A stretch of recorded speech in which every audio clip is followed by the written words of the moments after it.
ਸਾਹਿਬ ਜੀ ਸੂਹੀ ਮਹਲਾ ਪੰਜਵਾ। ਸੂਖ ਮਹਲ ਜਾਕੇ ਊਚ ਦੁਆਰੇ, ਤਾਮਹਿ ਵਸਹਿ ਭਗਤ ਪਿਆਰੇ।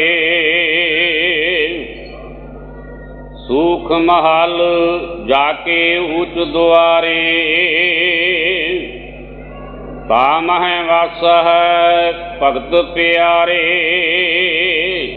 ਵਾਹਿਗੁਰੂ ਜੀ ਕਾ ਖਾਲਸਾ, ਵਾਹਿਗੁਰੂ ਜੀ ਕੀ ਫਤਿਹ।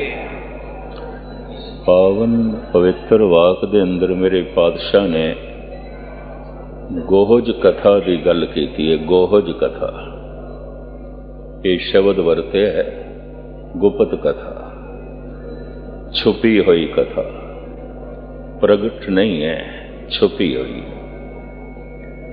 ਅਗਰ ਇਹ ਕਥਾ ਗੋਜ ਹੈ ਤਾਂ ਇਸ ਦੇ ਜਿਸ ਅਵਸਥਾ ਦਾ ਜ਼ਿਕਰ ਕੀਤਾ ਹੈ ਉਹ ਵੀ ਗੋਜ ਹੈ, ਉਹ ਵੀ ਗੁਪਤ ਹੈ। ਇਹ ਜਿਤਨੀ ਗੁਪਤ ਹੈ ਇਹਨੂੰ ਹੂ ਬਹੂ ਤੇ ਉਹੀ ਬਿਆਨ ਕਰੇ और कर सकता है जो उतना ही गुप्त उतना ही गहराई च गया हो। पर मैं जो पढ़िया जो सुने वो थानू सरवण कराना है। इस दे गोहज कथा का जिक्र है, उच्चे महलों का जिक्र है, उच्चे दरवाज़ियां का जिक्र है। इस तरह के महल, इस तरह के दरवाजे जिन्हां च सदा सुख है, सदैवी आनंद है, सदैवी खेड़ है। तो मैं अर्ज करा, इस तरह बाहर तो कोई महल है नहीं, इस तरह बाहर तो कोई घर दिखाई नहीं देता जिस विच केवल सुख ही सुख होवे और सारे वसन वाले आनंदित होवन, सारे सुखी होवन। ऐसा तो नहीं है। तो फिर वो महल भी गोज है, वो दरवाजे भी गोज ने, वो घर भी गोज है। इस वास्ते उसकी कथा भी गुप्त ही है, गोज है, अकथ है। उस महल का जिस ढंग नाल मेरे पातशाह ने जिक्र किया है, तुच्छ बुद्धि अनुसार मैं खुलासा करना है। ऐसा महल प्रभु ने आप ही बनाया है, मनुख ने नहीं बनाया। और ऐसा महल परमात्मा आप ही बना सकता है, दूजा नहीं बना सकता। जिस दे दरवाजे बड़े उच्चे, महल बहुत उच्चा। मैं एक दफा फिर दोहरा दें, भावें अज संसार विच बड़ियां उच्चियां उच्चियां इमारतां हैगियां ने। 110 मंजिला इमारत कोलालंपुर मलेशिया विच मौजूद है, 2 ने। शिकागो विच, न्यूयॉर्क विच उच्चियां उच्चियां इमारतां मौजूद ने। भावें 110 मंजिला जिहड़ियां 2 सन गिरा दित्तियां, लेकिन फिर भी 100 मंजिला एम्पायर बिल्डिंग खड़ी है। जमीन के उत्ते 100 मंजिला, 110 मंजिला इमारतां अज खड़ियां ने। बड़े उच्चे महल, बड़ियां बुलंदियां, पर उन्हां विच रहण वाले बेजार, बेचैन, दुखी, परेशान ते चिंता।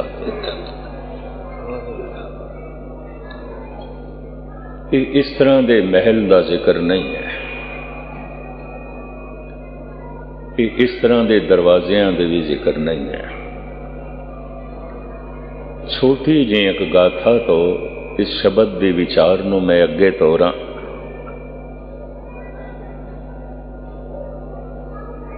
कहते ने गौतमी नाम की एक औरत गया इकलौता बच्चा सी, 3 साल का किधरे चलाना कर गया और बेवा औरत सी।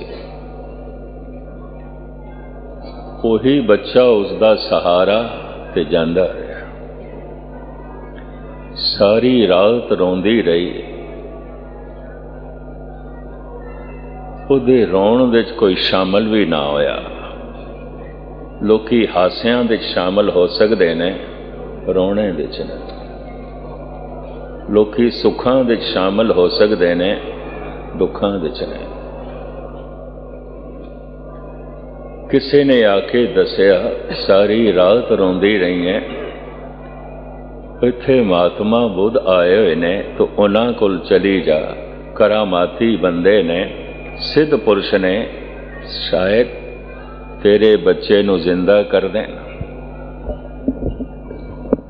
उम्मीद दी किरण दिखाई दिती। बच्चे नूं लैके भज पई। 1000 दे करीब भिक्षु नाल आउणे ने महात्मा बुद्ध दे कदमां विच बच्चा रखिया, ज़ारो ज़ार रोंदे होया। यही बच्चा मेरे जीवन का सहारा है और मेरे कोल कुछ नहीं है। रोई जाए तुसी जिंदा कर दो, तुसी जिंदा कर दो। तुसी कर सकते हो जिंदा। महात्मा बुद्ध कहते ने मैं कर सकदा जिंदा।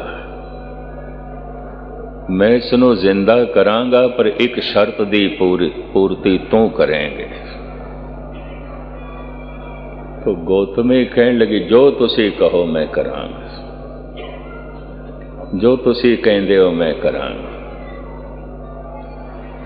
मुट्ठी भर चावल तू ऐसे घर तो लिया जिस घर दे चों कभी किसी दी अर्थी ना निकली हो। मैं इसनों जिंदा करांगा। उन्हां चावलों के छिट्टे मार के इसनों जिंदा कर दिया। बड़ी खुशी खुशी भजी होई गई। पहले द्वार ते दस्तक दिते, आख्या मुट्ठी भर चावल। सारियां नूं पता सी इकलौता बच्चा जांदा रहा। कहने लगे मुट्ठी भर की जितने चांदियां देने। गौतमी कहने लगे एक शर्त है, थोड़े घर तो ते कोई अर्थी ते कदे ही नहीं निकली। घर वालियां ने कहा कईयां दियां निकलियां, कईयां दियां। तो एक दूजे घर गई। मुट्ठी भर चावल चाहिए ने पर शर्त है थोड़े घरों कदी कोई अर्थी ना निकली होवे। लाड़े निकले होवन, लाड़ियां गईयां होवन, अर्थी ना निकली होवे। दूजे घर ने भी हाथ जोड़ के कहा चावल मुट्ठी भर की तू झोली भर के ले जा। पर अर्थियां ते कई निकलियां, कई निकली। तीजे घर गई, चौथे घर गई, पंजवें घर गई। इतिहास कहंदा है जैसे 7वें घर गई ते उत्थे भी यही फरियाद ते पुकार की थी। अगले पूरी छज चावलों की भर के ले आए, मुट्ठी भर के। पर जिहड़ी गल तू कहंदी है वो इत्थे पूरी नहीं उतरेगी, कई अर्थियां निकल चुकी हैं। इतनी जी घटना दे नाल उहदे वगदे हुए हंझू रुक गए। उहदा रोना हासे दे च बदल गया।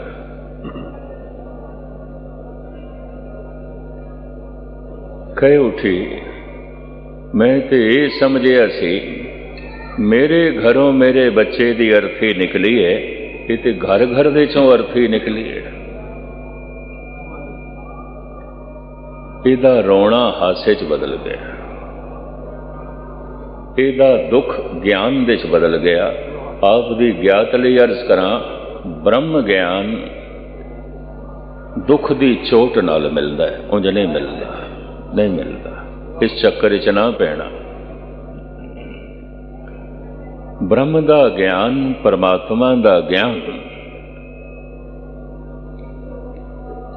ये परमात्मा दे चिंतन नाल नहीं मिलेगा। ये भी मैं अर्ज कर दें, क्योंकि गहराई दे चिंतन भी वही करेगा जिन्हें कोई दुख दी चोट खाधी है, या ते स्वयं दुख दी चोट खाधी होवे, या जख्मी दुखां दे मारे हुए जगत दे लोग दिखाई देते हो। इस तो पहले हृदय दे द्वार नहीं खुलते, नहीं खुलते। वापस आई महात्मा बुद्ध कहने ले आई है चावल दे दाने।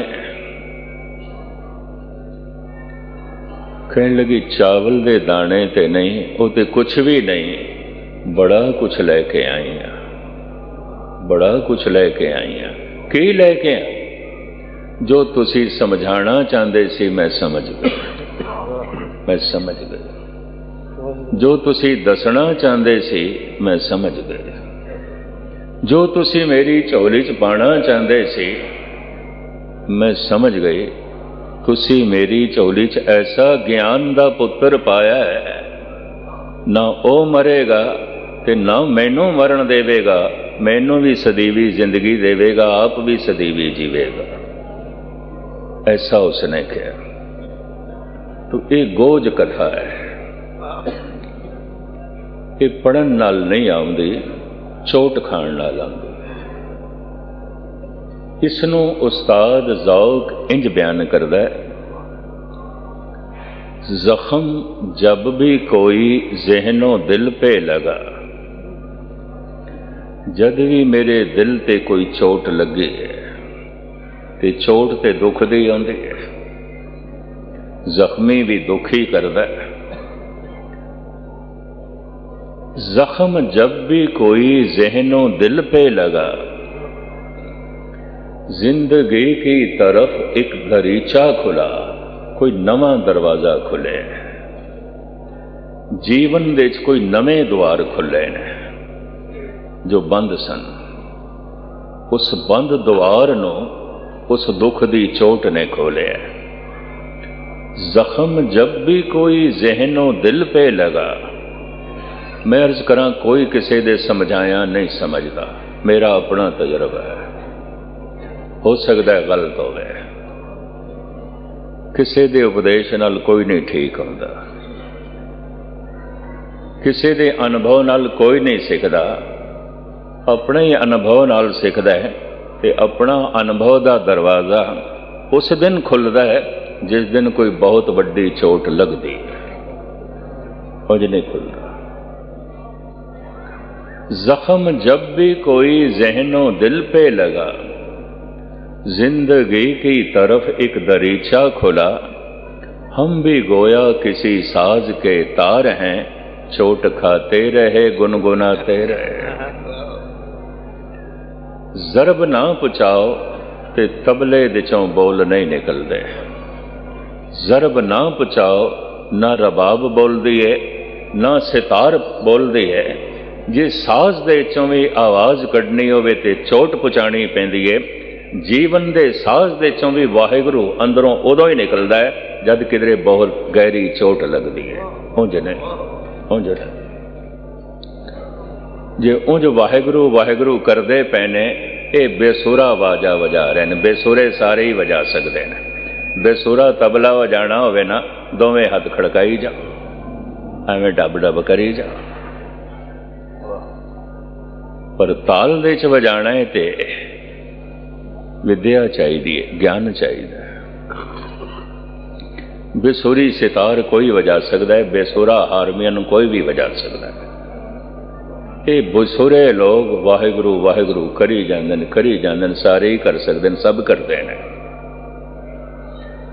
कदी कदाई किसी दे अंदरों वाहिगुरू निकलता है, सुर दे च निकलता है, और सुर दे च उदों निकलता है जद कदे चोट लगी आउंदी है गहरी।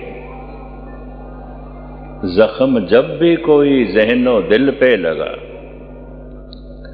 जिंदगी की तरफ एक दरीचा खुला, हम भी गोया किसी साज के तार हैं, चोट खाते रहे गुनगुनाते रहे। तो ये गहराई दे विच, ये गोज दे विच जो शब्द की धुन उत्पन्न होती है, ये बिना चोट खादियां नहीं। इस वास्ते जगत दे रहबरी धन गुरु नानक देव जी महाराज वक़्त दे अवतारी पुरुष कहते ने, दुख नूं करोपी ना समझना, दुख नूं किधरे ऐसा न समझ लेना प्रभु की तरफों सजा है। सजा नहीं देंदा, बड़ा दयालु है, किस तरह सजा देवेगा? सजा तो वह दे सकता जिहदा हिरदा कठोर होवे।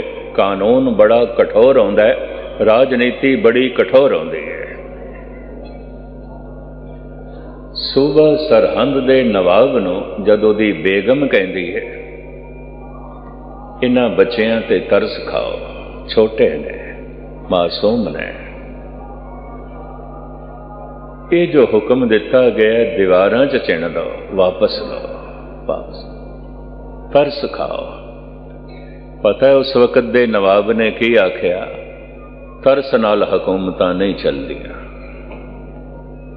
रहम नाल राजनीति नहीं चलती। राजनीति रहम ते खड़ी नहीं है, राजनीति तरस ते नहीं खड़ी, कानून तरस ते नहीं खड़ा। कानून ते सिर्फ देखदा है हालात, हालात की। बाणे नाल ओही जुड़िया रह सकता है जो बाणी नाल जुड़े है, दूजा नहीं जुड़िया है। दूजे का शायद बाणा भी पखंड होगा। पंथ नाल ओही जुड़िया रह सकता है जो दिलों गुरु ग्रंथ नाल जुड़िया है। तो जो गुरु ग्रंथ नाल जुड़िया होया नहीं, वो पंथ नाल नहीं जुड़िया, वो किधरे भी धोखा दे जाएगा। जो बाणी नाल नहीं जुड़िया उहदे लई बाणा बोझ है। बाणी नाल ते जुड़िया नहीं, बाणा पहना दईए, जबरदस्ती अमृत छका दईए, दूजे दिन नाई कोल बैठा होवेगा, ठेके ते बैठा होवेगा। उल्टा अमृत दी तोहीन होवेगी, सतगुर दी देन दी बेअदबी होवेगी। इसनों पहले बाणी दा बोध कराइए, बाणी दी समझ कराइए। बाणी किस दुनिया दी गल करदी है, ताकि इसदा हिरदा तैयार हो जाए। एवें ते सतगुरां ने अमृत नहीं छकाया सी, आख्या सिर दिओ। सिर देण दा मतलब इन्ना ही सी, असी अपने विचार अर्पण कर दिते ने, गुरु तेरे विचार सानू कबूल ने, परवान। बिना प्रिखिया तो ते नहीं छकाया सी, जने खणे नूं। कईयां ने ते कहा सी 13 लाख नूं छका दिता है, कुछ कहण लगे असी 17 लाख नूं छका दिता है। अद्धा पंजाब पतत हो गए, पता नहीं 13 लाख कित्थे छकाए ने इन्हां ने, ते 17 लाख नूं कित्थे छकाया है। मैं कहा मैं इस दे विश्वास नहीं रखता। जो बाणी नाल जुड़ जाएगा वो तड़प तड़प के अमृत दी इंज मंग करेगा जिवें प्यासा पानी दी मंग कर। जो गुरु ग्रंथ नाल जुड़ जाएगा किसी कीमत से भी पंथ नालों टुटेगा नहीं। अपनी अपनी विचारधारा है, पूरी कोशिश होवे मनुखता नूं गुरु ग्रंथ साहब नाल जोड़िए, बाणी नाल जोड़िए। पर सारी दी सारी बाणी गोज कथा है, गोज कथा है, बाहर दी कथा नहीं है, अंदर दी कथा है। जिस अंदर दी एक कथा है, मैं चाहना पहले तुसी 2-4 पंक्तियां दे अर्थ सुन लो, फिर इस गोज कथा नूं मैं तुच्छ बुद्धि अनुसार जो मैं पढ़िया मैं फिर अर्ज करा। मैं गुरु ग्रंथ साहब की हजूरी च ये अर्ज कर रहा, मेरी इस तरह की कोई अवस्था नहीं है और मैनू इस तरह की अवस्था का कोई पूर्ण तौर पर अनुभव नहीं, पर मैं पढ़िया। पर ऐसिया अवस्थावां च कोई पहुंचे हुए मैं देखे, मैं देखे ऐसी अवस्थावां दे जीण वाले मैं देखे ने। शायद कल ही और परसों 2-3 दिन एक सज्जन मेरे को लगातार आया, ज्ञानी जी जिहदे कोल दिव्य दृष्टि होवे, मैं ਉਹਦੇ ਦੀਦਾਰ ਕਰਨਾ ਚਾਹੁੰਦਾ। ਪਹਿਲੇ ਦਿਨ ਤੇ ਮੈਂ ਉਸ ਨੂੰ ਟਲਾਇਆ ਸੀ, ਦੂਜੇ ਦਿਨ ਫਿਰ ਆਇਆ, ਕੱਲ ਫਿਰ ਆਇਆ। ਮੈਂ ਕਿਹਾ ਇੱਕ ਦਲੀਲ ਮੈਂ ਸੰਗਤ 'ਚ ਦਿੰਦਾ ਹੁੰਨਾ, ਉਹ ਤੁਹਾਡੇ ਸਾਹਮਣੇ ਵੀ ਰੱਖਾਂ। ਇੱਕ ਬੱਚੇ ਨੂੰ ਕੀ ਪਤਾ ਜਵਾਨੀ ਕੀ ਆਉਂਦੀ ਹੈ, ਜਵਾਨੀ ਦੀ ਉਮੰਗ ਕੀ ਆਉਂਦੀ ਹੈ, ਜਵਾਨ ਦੇ ਜਜ਼ਬਾਤ ਕੀ ਆਉਂਦੇ ਨੇ, ਜਵਾਨ ਦੀ ਵਾਸ਼ਨਾ ਕੀ ਆਉਂਦੀ ਹੈ, ਇੱਕ ਮਾਸੂਮ ਬੱਚੇ ਨੂੰ ਕੀ ਪਤਾ। ਹਾਂ, ਜਵਾਨ ਬਣ ਕੇ ਹੀ ਪਤਾ ਚਲੇਗਾ ਜਵਾਨੀ ਕਿਸ ਨੂੰ ਕਹਿੰਦੇ ਨੇ। ਭਾਵੇਂ ਉਸਦਾ ਪਿਓ ਸਾਹਮਣੇ ਜਵਾਨ ਹੈ, ਉਸਦੇ ਭਰਾ ਜਵਾਨ ਨੇ, ਇਸ ਬੱਚੇ ਨੂੰ ਜਵਾਨੀ ਦਾ ਕੋਈ ਇਲਮ ਨਹੀਂ, ਕੋਈ ਇਲਮ ਨਹੀਂ। ਜਵਾਨ ਹੋ ਕੇ ਹੀ ਜਵਾਨੀ ਦਾ ਪਤਾ ਚੱਲਦਾ ਹੈ। ਤੇ ਇੱਕ ਜਵਾਨ ਨੂੰ ਕੀ ਪਤਾ ਬੁਢੇਪਾ ਕੀ ਆਉਂਦਾ ਹੈ, ਬੁਢੇਪੇ ਦੀ ਕਮਜ਼ੋਰੀ ਕੀ ਹੈ, ਬੁਢੇਪੇ ਦੀ ਮਜਬੂਰੀ ਕੀ ਹੈ, ਪਰ ਬੁਢੇਪੇ ਦੀ ਮਹਾਨਤਾ